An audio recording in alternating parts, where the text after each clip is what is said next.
आज हम डिस्कस करेंगे एंडोक्राइन सिस्टम के बारे में। सबसे पहले तो what is endocrine system? It is means of chemical coordination. ठीक है, यानी केमिकल कोऑर्डिनेशन का एक जो रास्ता है वो एंडोक्राइन सिस्टम के थ्रू है। ठीक है, an animal is a system of ductless glands. ये इसकी जो सबसे मेन पहचान है कि हम किसी ग्लैंड को या किसी सिस्टम को एंडोक्राइन कैसे कहेंगे, वो ये है कि वो डक्टलेस होगा, इनकी डक्ट्स नहीं होती और ये अपने हॉर्मोन्स जो है, अपने जो केमिकल्स है वो सिक्रीट करते हैं डायरेक्टली इनटू द ब्लड। यानी ब्लड में डायरेक्ट अपने हॉर्मोन्स सिक्रीट करते हैं। It carries hormones to their target tissues और ऑर्गन्स। और फिर ये जो ब्लड है ये उनके हॉर्मोन्स को टारगेट जो टिश्यूज है या ऑर्गन्स है जहाँ तक उस हॉर्मोन्स को जाना है, जहाँ पे उन हॉर्मोन्स की केमिकल्स की नीड है वहाँ तक ब्लड जो है वो पहुँचा देता है। The hormones usually required in small quantity. ये बहुत कम मिकदार में चाहिए होता है। ठीक है, they act like chemical signals. ये किस तरीके से काम करते हैं? द केमिकल सिग्नल्स, ये केमिकल मैसेंजर्स के तौर पे फॉर द टारगेट ऑर्गन्स। जो भी हमारे टारगेट ऑर्गन्स है इसमें फिर दो फंक्शन होंगे, या तो उसको स्टिमुलेट करेगा मीन्स कि उसकी एक्टिविटी बढ़ा देगा, या इनहिबिट करेगा मतलब कि उसकी एक्टिविटी जो है वो जो भी काम कर रहा है, वो जो भी प्रोड्यूस कर रहा है उसको कम कर देगा, इनहिबिट कर देगा।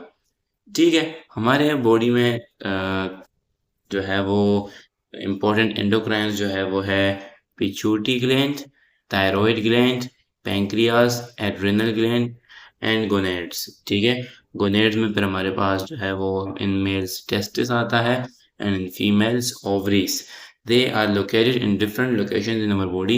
ये हमारे जिस्म में डिफरेंट लोकेशन पे होते हैं। ये सारे इधर शो किए गए। थाइमस यहाँ पे होता है, थायराइड ग्लैंड यहाँ पे होता है, एड्रिनल ग्लैंड जो है वो किडनी के ऊपर होता है। सिमिलरली पैंक्रियाज आपको शो हो रहा है, ओवरीज और टेस्टिस भी शो हो रहे हैं। सो सबसे पहले जो हमारे पास ग्लैंड हम स्टडी करेंगे वो है हमारे पास pituitary gland. It is located in brain and considered to be very important. ये हमारे ब्रेन में पाया जाता है। ठीक है, और बहुत बहुत ज़रूरी है। ठीक है, it secretes number of hormones which influence upon other endocrine glands also beside other organs। यानी पिट्यूटरी ग्लैंड जो है वो हार्मोन जो रिलीज करता है, वो न ये सिर्फ कि वो कुछ ग्लैंड्स को स्टिमुलेट करता हो या इनहिबिट करता हो, बल्कि साथ ही साथ वो बाकी एंडोक्राइन ग्लैंड्स को भी स्टिमुलेट करता है।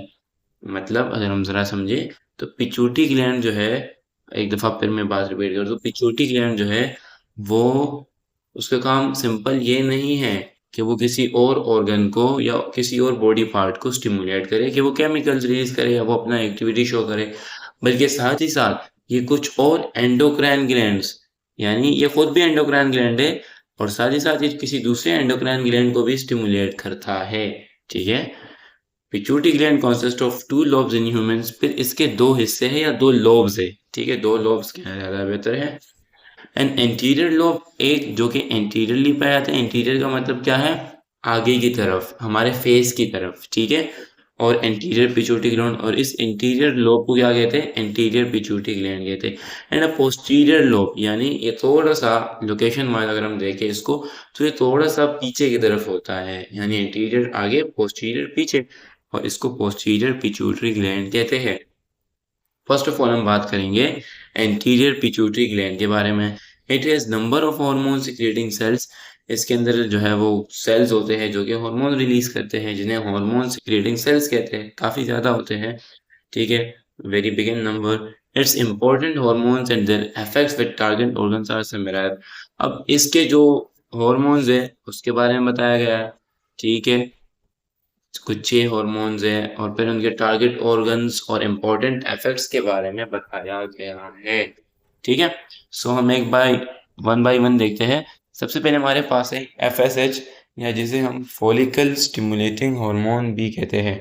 अच्छा, ये जो हार्मोन है ये साफ साफ हमें पता चल रहा है इसके नाम से कि ये फॉलिकल्स को स्टिमुलेट करता है। Follicle stimulating hormone. फॉलिकल का मतलब, फॉलिकल का मतलब फॉलिकल्स है। ठीक है, और स्टिमुलेटिंग हार्मोन स्टिमुलेट कर रहा है, हार्मोन है। अब फॉलिकल्स क्या है? तो फॉलिकल्स के बारे में आपको ज़्यादा जानने की ज़रूरत नहीं है, बट ये ओवरीज के अंदर पाए जाते हैं। तो इसका जो सबसे मेन फंक्शन है इस फॉलिकल स्टिमुलेटिंग हार्मोन का भी, वो ये है कि फॉलिकल्स को स्टिमुलेट करता है। लेकिन सिर्फ फॉलिकल्स को स्टिमुलेट करना भी इसका काम नहीं है, बल्कि मेल के अंदर भी इसका फंक्शन है, जो कि टेस्टिस में है, ठीक है, और टेस्टोस्टेरोन वगैरह के प्रोडक्शन में, ठीक है। अच्छा, उसके अलावा इसके इंपॉर्टेंट इफेक्ट्स क्या हैं? ये स्टिमुलेट करता है गोनेड्स को टू डेवलप गेमेट्स, ताकि वो क्या करें? गेमेट्स प्रोड्यूस करें। अब हमारे पास जो गोनेड्स है, गोनेड्स में कौन कौन से आते हैं? टेस्टिस और ओवरीज। तो ये उनको स्टिमुलेट करता है कि गेमेट्स, गेमेट्स मीन्स, गेमेट्स का मतलब कि एग्स या जो हमारे पास स्पर्म होते हैं उनको प्रोड्यूस कर सके, ठीक है। एफएसएच किस चीज में हेल्प करता है? गोनेड्स को स्टिमुलेट करता है टू प्रोड्यूस गेमेट्स, ठीक है। ल्यूटिनाइजिंग हॉर्मोन्स, इसका भी टारगेट ऑर्गन क्या है? गोनेड्स है, और इसका काम क्या है? Development and release of gametes. Luteinizing hormone और फॉलिकल स्टिमुलेटिंग हार्मोन, अगर हम आपके लेवल पे कहें, वैसे तो इनमें काफी फर्क है फंक्शन में, बट अगर आपके लेवल पे कहें तो किसी हद तक ये सेम है, ठीक है। थायराइड स्टिमुलेटिंग हार्मोन, जैसे नाम से पता चल रहा है इसका टारगेट ऑर्गन कौन होगा? थायराइड होगा, ठीक है। और ये किसको स्टिमुलेट करता होगा? थायराइड ग्लैंड को, सिंपल। उसके अलावा सोमोटोट्रोपिन, या जिसे ग्रोथ हार्मोन भी कहते हो, ग्रोथ हार्मोन याद रखना ज्यादा अच्छा है। और ये सिंपल सी बात है कि ग्रोथ में काम आता है, growth in children and normal body structure and metabolism in adults. और इसके टारगेट ऑर्गन्स क्या है? बोन्स, कार्टिलेज, मसल्स वगैरह, ठीक है। एडिनोकोर्टिकोट्रोपिन हार्मोन, अच्छा, एडिनोकोर्टिकोट्रोपिन, एडिनोकोर्टिकोट्रोपिन नाम से अगर आप देखो तो एडिनो और फिर कोर्टिको, तो एड्रिनल कॉर्टेक्स, और ये स्टिमुलेट भी उसी को करता है, एड्रिनल कॉर्टेक्स को, ठीक। देन हमारे पास है मेलेनोसाइट स्टिमुलेटिंग। अच्छा, एड्रिनल कॉर्टेक्स जो है, जैसे हमने ऊपर बात की थी एड्रिनल ग्लैंड्स की, तो एड्रिनल ग्लैंड्स के अंदर भी दो पार्ट्स होते हैं, एक को कहते हैं एड्रिनल मॉड्यूला एंड दूसरा एड्रिनल कॉर्टेक्स। तो ये एड्रिनल कॉर्टेक्स को मेनली टारगेट करता है, स्टिमुलेट करता है। मेलेनोसाइट स्टिमुलेटिंग हार्मोन, जो आपने सुना होगा, मेलानिन प्रोडक्शन, मेलानिन प्रोडक्शन जो हमारी स्किन को डार्क करता है और यूवी लाइट से बचाता है, ठीक है, तो उसे मेलानिन कहते हैं। तो मेलानोसाइट स्टिमुलेटिंग हार्मोन जो है वो मेलानिन की प्रोडक्शन या पिगमेंटेशन स्किन में स्टिमुलेट करता है, बढ़ाता है। टारगेट ऑर्गन क्या है? स्किन है, ठीक है। देन हमारे पास है posterior pituitary gland. It is actually stores and releases hormones of hypothalamus. अच्छा, ये थोड़ा सा डिफरेंट है एंटीरियर पिट्यूटरी ग्लैंड से, इन अ सेंस कि एंटीरियर पिट्यूटरी ग्लैंड अपने हार्मोन्स खुद बना के रिलीज करता है, जबकि पोस्टीरियर पिट्यूटरी ग्लैंड जो है वो क्या करता है? हाइपोथैलेमस के बनाए हुए हार्मोन्स को स्टोर करता है और फिर बाद में जाके रिलीज कर देता है, ठीक है। फीव few hormones of hypothalamus store and secrete from, and example, अच्छा कुछ एग्जाम्पल दिए इन्होंने, जिसमें से एक हमारे पास एंटी डायूरेटिक हार्मोन है, एडीएच है, और दूसरा यहाँ पे इन्होंने पूरी स्पेलिंग नहीं लिखी, बट इट इज ऑक्सीटॉक्सिन, ठीक है। अब इन्होंने के फंक्शन क्या है? ADH maintains the blood pressure, ठीक है। एंटी डायूरेटिक हार्मोन जो है वो ब्लड प्रेशर को, ब्लड वॉल्यूम को और वाटर को टिश्यू के अंदर, इन सबको मेंटेन करता है। ऑक्सीटोसिन क्या करता है? ये हमारे smooth muscles as well as social behaviour को स्टिमुलेट करता है, ठीक है। स्मूथ मसल्स की कॉन्ट्रैक्शन वगैरह में ऑक्सीटोसिन काम करता है। देन हमारे पास नेक्स्ट जो ग्लैंड है, that is called thyroid gland. It is a butterfly shaped It is a butterfly-shaped gland located on trachea in the base of neck. हमारे पास अगर आप देखें, ये रहा थायराइड ग्लैंड, तो ये इसको बटरफ्लाई शेप कहते हैं, लाइक इसके विंग्स है, ये बीच में बटरफ्लाई की बॉडी और ये फिर विंग्स, तो इसको इसलिए रिजेंबल किया जाता है बटरफ्लाई के साथ, ठीक है। अच्छा, it secretes thyroxine and calcitonin, ये दो हार्मोन रिलीज करता है, एक का नाम थायरोक्सिन है और दूसरे का नाम कैल्सिटोनिन है। थायरोक्सिन है iodine as it's important constituent. Thyroxine में जो मेन कंस्टिट्यूएंट है, मेन चीज है, वो क्या है? आयोडीन है, ठीक है। It regulates rate of metabolic activities of cells. ये क्या करता है? रेट का होता है स्पीड, रेट का मतलब होता है स्पीड। तो ये जो हमारी हर सेल, हमारी बॉडी के हर सेल में मेटाबॉलिक एक्टिविटीज चल रही होती है। मेटाबॉलिक एक्टिविटीज को हम पहले भी डिस्कस कर चुके हैं, कैटाबॉलिज्म और एनाबॉलिज्म, यानी मॉलिक्यूल्स का बिल्ड होना, मॉलिक्यूल्स को सिंपल मॉलिक्यूल्स को कॉम्प्लेक्स मॉलिक्यूल्स में कन्वर्ट करना या कॉम्प्लेक्स मॉलिक्यूल्स को सिंपल मॉलिक्यूल्स में कन्वर्ट करना, इसे मेटाबॉलिक एक्टिविटीज कहते हैं। तो इसके स्पीड को रेगुलेट करता है कौन? Thyroxine. It regulates the physical growth and mental development in children. And simple सी बात है कि मेटाबॉलिक एक्टिविटीज को रेगुलेट कर रहा है, तो सिंपल सी बात है कि मेटाबॉलिक एक्टिविटी में एक मेन जो काम है वो फिजिकल ग्रोथ भी है। तो फिजिकल ग्रोथ को और मेंटल ग्रोथ को चिल्ड्रन के अंदर कौन रेगुलेट कर रहा है? थायरोक्सिन कर रहा है। इन केस ऑफ इस डिफिशियंसी, अगर हमारी बॉडी में थायरोक्सिन कम हो जाए, डिफिशियंट हो जाए, physical and mental retardation occur in children, तो उन बच्चों की फिजिकल और मेंटल ग्रोथ नहीं हो पाती। रिटार्डेशन का मतलब ग्रोथ रुक जाती है। If the intake of iodine in diet is low in adult, the thyroid gradually enlarges in size. अगर हमारे खुराक में, हमारे इनटेक में जो हम खाना खा रहे हैं उसके अंदर आयोडीन जो है वो कम है, तो क्या होगा कि हमारा जो ये नेक है, ये आपको नजर आ रहा होगा, ये दरअसल हमारा थायराइड जो है वो इंक्रीज कर जाता है साइज में बड़ा हो जाता है, इनलार्ज हो जाता है। ठीक है, this abnormal condition is termed as goitre. और इस कंडीशन को, इस बीमारी को क्या कहते हैं? गोइटर। दरअसल बीमारी तो नहीं है, ये सिम्टम है। सिम्टम किस चीज का? कि आपकी बॉडी में आयरन कम है। Calcitonin release in response to high level of calcium in blood lowers the blood calcium. Calcitonin का काम क्या है? कि अगर हमारी बॉडी में कैल्शियम, हमारी ब्लड में, हमारे खून में कैल्शियम बढ़ जाए, तो ये क्या करेगा कि ये ब्लड के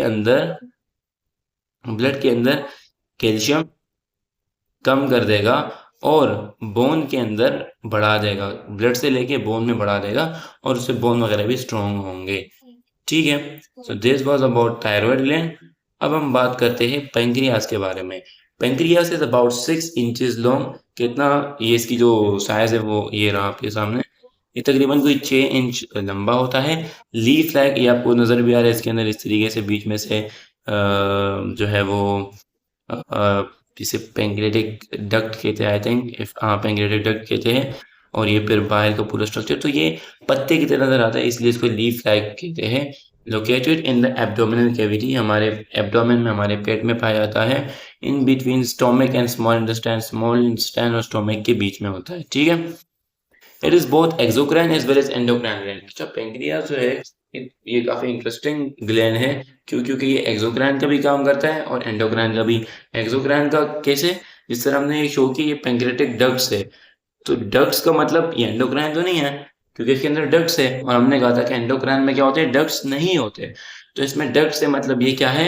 एक्सोक्राइन है। लेकिन इसके अंदर कुछ सेल्स पाए जाते हैं जो कि आपको नजर आ रहे होंगे, ये जिसे कहते हैं पेंक्रियाटिक आइसलेट्स। आइसलेट, ठीक है, ये यहाँ पे लिखा हुआ है पेंक्रियाटिक आइसलेट। ये इसके अंदर फिर अल्फा सेल्स, बीटा सेल्स होते हैं, जिनसे जो है एंडोक्राइन सिक्रीशंस होती है। और एंडोक्राइन ग्लैंड दरअसल इन सेल्स के बिना पर इसे कहते हैं। The endocrine part consist of patches of cells called islets of Langerhans. ठीक है, इन्हें क्या कहते हैं? आइसले ऑफ लैंगरहैंस कहते हैं। ठीक है, जो इसका एंडोक्राइन पार्ट है। ठीक है, which is involve in regulating glucose metabolism. Pancreas का काम क्या है? कि ये ग्लूकोज के मेटाबॉलिज्म में इन्वॉल्व है। ग्लूकोज अगर ब्लड में बढ़ रहा है तो ये क्या करेगा? कुछ ना कुछ करेगा ताकि वो कम हो सके। कम हो रहा है तो बढ़ाने के लिए ये सारी चीजें हम आगे जाके इंसुलिन और ग्लूकागोन जब स्टडी करेंगे आगे ही, सो वहां पे हम देख लेंगे। In response to high level of glucose, अगर हमारी बॉडी में ग्लूकोज बढ़ जाता है, हाई हो जाता है, it secretes insulin which helps in decreasing the blood glucose levels. ये क्या करेगा कि इंसुलिन रिलीज कर देगा, जो कि ब्लड में जाके क्या करेगा? ब्लड ग्लूकोज लेवल को कम कर देगा और ग्लूकोज को ग्लाइकोजन में कन्वर्ट करके स्टोर कर देगा। ठीक है, तो ग्लूकोज कम हो जाएगा हमारे ब्लड में। On the other hand, low level of blood glucose, अगर अगर हमारे बॉडी में जो है वो ग्लूकोज कम हो जाता है, तो ये क्या करेगा? इट सिक्रीट्स ग्लूकागोन, ये ग्लूकागोन रिलीज करेगा। उसका काम क्या है? कि वो ग्लूकोज को अपने नॉर्मल रेंज में ले आएगा, यानी कम से बढ़ा देगा। Regulation of blood glucose through insulin and glucagon is a type of negative feedback in which opposite effect is observed in relation to stimulus। अच्छा, इस तरह के रेगुलेशन को, इस तरह के चीज़ों को हैंडल करने को क्या कहते हैं? नेगेटिव फीडबैक कहते हैं। क्यों? क्योंकि जब ब्लड ग्लूकोज कम हुआ तो हमने बढ़ाया, जब बढ़ा तो हमने कम किया, यानी जो एक्टिविटी हो रही है हम उसको क्या कर रहे हैं? उसके नेगेटिव में जा रहे हैं। अगर वो ग्लूकोज बढ़ रहा है तो हम कम कर रहे हैं, अगर वो कम हो रहा है तो हम बढ़ा रहे हैं, इसीलिए इसको नेगेटिव फीडबैक कहते हैं। ठीक है, अच्छा, फिर कुछ डिसऑर्डर्स हैं जिसे डायबिटीज मेलिटस कहते हैं। नॉर्मल जबान में लोग इसे शुगर भी कह देते हैं। उसके बारे में थोड़ा सा स्टडी करेंगे, क्योंकि वो पेंक्रियास के साथ बहुत ज़्यादा रिलेटेड है। It is a disorder in which pancreas produces insufficient और नो इंसुलिन। इसमें होता क्या है कि पैंक्रियाज जो है वो बहुत कम या ना होने के बराबर जो है वो इंसुलिन प्रोड्यूस करता है। तो होता क्या है कि लेवल ऑफ ग्लूकोज जो है वो हमारे ब्लड में बहुत ज़्यादा बढ़ जाते हैं। क्यों? क्योंकि इंसुलिन प्रोड्यूस नहीं हो रहा, तो वो कम नहीं हो पा रहे होंगे और ग्लूकोज बढ़ता चला जाता है हमारे ब्लड में। The excess amount of glucose is excreted in urine, so the frequency of passing urine increases many times. होता क्या है कि जो आपका ग्लूकोज है वो काफ़ी ज़्यादा यूरिन में फिर पास हो रहा होता है। ठीक है, ज़ाहिर सी बात है, जब ग्लूकोज बढ़ जाएगा तो जब वो किडनी से पास होगा तो बढ़ी हुई ग्लूकोज को kidney as a waste consider करके बाहर करेगा यूरिन के थ्रू। सो उसकी वजह से क्या होता है कि आपको फिर बार बार यूरिन करना पड़ता है। मोर ओवर साथ ही साथ the patient feels very thirsty and hungry, और पेशेंट जो है उसको बहुत भूख और प्यास महसूस होती है। In the absence of using और storing glucose by the cells the patient loses weight and get tired. होता क्या है, जब हमारे पास चूंकि ग्लूकोज तो बढ़ता जा रहा है ब्लड में, और जब बढ़ता जा रहा है तो किडनी उसको आउट कर रहा है, बाहर निकाल रहा है, कहीं भी वो स्टोर नहीं हो रहा है। जिस तरह हमने पीछे बात की कि जब ग्लूकोज बढ़ जाता है तो उनको नॉर्मली ग्लाइकोजन के फॉर्म में स्टोर कर दिया जाता है, और जब हमें ज़रूरत होती है तो हम उसको यूज़ कर लेते हैं। लेकिन यहाँ पे तो स्टोर ही नहीं हो रहा है, यहाँ पे तो ग्लूकोज बढ़ता जा रहा है, और अगर बढ़ रहा है तो किडनी उसको यूरिन में पास आउट कर रही है, तो कहीं पे स्टोर ही नहीं हो रहा। तो उससे होता क्या है कि पेशेंट जो है वो अपना वेट लूज कर जाता है और काफ़ी जल्दी थक जाता है। ठीक है। In case of low blood insulin, अगर ब्लड इंसुलिन कम हो जाए, it can be administered through injecting insulin derived from animals. Animal से क्या होता है, इंसुलिन डिराइव करते हैं और फिर वो पेशेंट्स को इंजेक्ट करते हैं इंजेक्शन के थ्रू। तो उसके ज़रिए भी इंसुलिन बराबर की जा सकती है in the body. Some patient में show allergic reactions to this animal insulin, लेकिन कुछ पेशेंट्स का एलर्जिक रिएक्शन होता है, एलर्जी होती है किस चीज़ से, जो हम जानवरों से इंसुलिन यूज़ कर रहे हैं। It has been overcome by using pure human insulin made by genetically altered bacteria. जब फिर होता क्या है कि अगर वो एलर्जी शो कर रहा है पेशेंट, तो हम उसके लिए दूसरा इंसुलिन यूज़ करते हैं, जो कि bacteria, specific type of bacteria है जिसको जेनेटिकली अल्टर किया गया है, और वो बिल्कुल एग्जैक्ट सेम ह्यूमन इंसुलिन की तरह ही प्रोड्यूस करता है। तो हम पेशेंट्स को वो चीज़ें फिर देते हैं। अच्छा, फिर डायबिटीज़ मेलिटस को कंट्रोल करने का जो कुछ तरीके हैं वो क्या है कि आप अपने डाइट को फोकस करें, बैलेंस डाइट यूज़ करें, एक्सरसाइज करें, मेडिसिन यूज़ करें, और अपने ब्लड ग्लूकोज को मॉनिटर करें, टाइम टू टाइम चेक करते रहे कि आपका ब्लड ग्लूकोज बढ़ रहा है, कम हो रहा है। उस हिसाब से आपने फिर कार्ब्स वगैरह खाने हैं।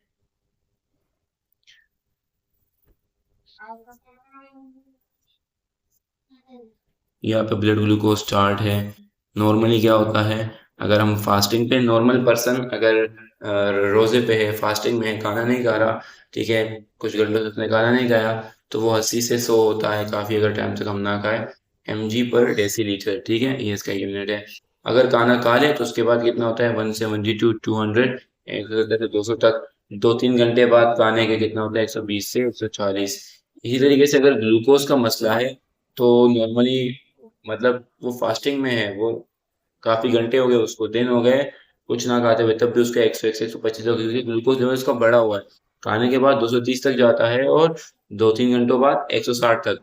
डायबिटीज, अगर एक बंदा डायबिटिक है तो उसके अंदर, मतलब कम से कम अगर वो फास्टिंग पे भी है तो 126 प्लस होता है। इसी तरीके से खाना खाने के बाद 300 तक चला जाता है, और 2-3 घंटे बाद भी खाने के वो 200 प्लस रहता है। ठीक है। So it was about pancreas, और उससे पहले थायराइड ग्लैंड, और हमने पिट्यूटरी ग्लैंड के बारे में पढ़ा। नेक्स्ट अपनी वीडियो में हम स्टडी करेंगे बाकी जितने भी हमारे पास एंडोक्राइन ग्लैंड लगे, जिनमें से एड्रिनल ग्लैंड, गोनेड्स, और feedback control system, and then disorders रह जाएंगे, and then this chapter will be finished inshallah.